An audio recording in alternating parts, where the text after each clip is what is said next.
നമ്മളിപ്പോൾ പോയിക്കൊണ്ടിരിക്കുന്നത് തൃശ്ശൂരിലെ രണ്ട് ബെസ്റ്റ് ബിരിയാണി സ്പോട്ടിൽ നിന്ന് ബിരിയാണി കഴിക്കാൻ വേണ്ടിയിട്ടാണ്.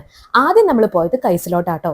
തൃശ്ശൂർ റെയിൽവേ സ്റ്റേഷന്റെ ബാക്കിലായിട്ടാണ് കൈസിന്റെ ലൊക്കേഷൻ വരുന്നത്. ഞാൻ ഇങ്ങനെ നോക്കത്താ ദൂരത്തോട്ട് കണ്ണു നട്ടിരിക്കുന്നത് എന്റെ ബിരിയാണി എപ്പോൾ വരുമെന്ന് ആലോചിച്ചിട്ടാട്ടോ. കാരണം ഞാൻ ബുക്കാരു ചിന്നക്കുട്ടി എന്ന് പറഞ്ഞിട്ടാണ് ഇരുന്നിരുന്നത്.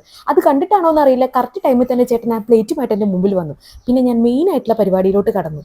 എത്ര പീസ് ചിക്കൻ ഉണ്ടെന്ന് നോക്കി 2 പീസ് ചിക്കൻ ഉണ്ടായിരുന്നു ഗൈസ്. അത് മാത്രമല്ല ലെഗ് പീസും കൂടി ഉണ്ടായിരുന്നു. ഞാൻ ഹാപ്പിയായി. പിന്നെ ഇനി ബിരിയാണിയിലോട്ട് വരികയാണെങ്കിൽ ഇത് ഞാൻ ഇഷ്ടപ്പെടുന്ന ഒരു ടൈപ്പ് ബിരിയാണി ആട്ടോ. കുറച്ച് മസാലയൊക്കെ ആയിട്ട് ചിക്കനും മസാലയും എല്ലാം കൂടി റൈസും എല്ലാം കൂടി ഒന്നിച്ച് ദം ചെയ്ത് വരുന്ന ടൈപ്പ് ഒരു ബിരിയാണി. എനിക്ക് ഇങ്ങനത്തെ ബിരിയാണിയാണ് ഏറ്റവും കൂടുതൽ ഇഷ്ടം. അതുകൊണ്ട് തന്നെ എനിക്കിത് ഭയങ്കര ഇഷ്ടമായി. ഞാൻ വളരെ ആസ്വദിച്ച് കഴിച്ചു കേട്ടോ. 160 രൂപയാട്ടോ ഇവിടുത്തെ ബിരിയാണിക്ക് വരുന്നത്. അത് മാത്രമല്ല ഇവിടെ റൈസൊക്കെ അൺലിമിറ്റഡ് ആയിട്ട് കിട്ടും ചെയ്യും കേട്ടോ. ഇത് കഴിഞ്ഞിട്ട് നമ്മൾ നേരെ പോയത് ഒല്ലൂർ KSEBക്ക് ഓപ്പോസിറ്റ് ആയിട്ട് പുതുതായിട്ട് വന്നിട്ടുള്ള ദർബാർ ഫുഡ് കോർട്ടിലെ മാപ്പിൾ ബിരിയാണി ഹൗസിലോട്ടാണ് കേട്ടോ ഞങ്ങൾ ബിരിയാണി കഴിക്കാൻ വന്നിട്ടുള്ളത്. കൂർക്കഞ്ചേരിയുള്ള മാപ്പിൾസിന്റെ സെയിം ഔട്ട്ലെറ്റ് തന്നെയാണിത്. ഒരു ചിക്കൻ ബിരിയാണിക്ക് 170 രൂപയാണ് ഇവിടെ. 4 ചെറിയ ചിക്കൻ പീസ് ഉള്ള ഒരു ബിരിയാണിയാണ് ഞങ്ങൾക്ക് കിട്ടിയത്.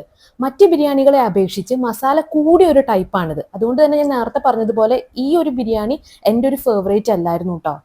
ഇനി നിങ്ങൾക്ക് നല്ല മസാലയുള്ള ടൈപ്പ് അതുപോലെ തന്നെ സ്പൈസി ആയിട്ടുള്ള ബിരിയാണി കഴിക്കാനാണ് ഇഷ്ടം വെച്ചാൽ ഈ സ്പോട്ട് ആപ്റ്റ് ആയിരിക്കും കേട്ടോ. അപ്പോൾ നിങ്ങൾ നേരത്തെ പോയിട്ടുള്ളവരാണെങ്കിൽ കമന്റ് ചെയ്യൂ. ഇനി പോവാത്തവരാണെങ്കിൽ ഈ 2 സ്പോട്ട് ഒന്ന് ട്രൈ ചെയ്ത് നോക്കൂ കേട്ടോ.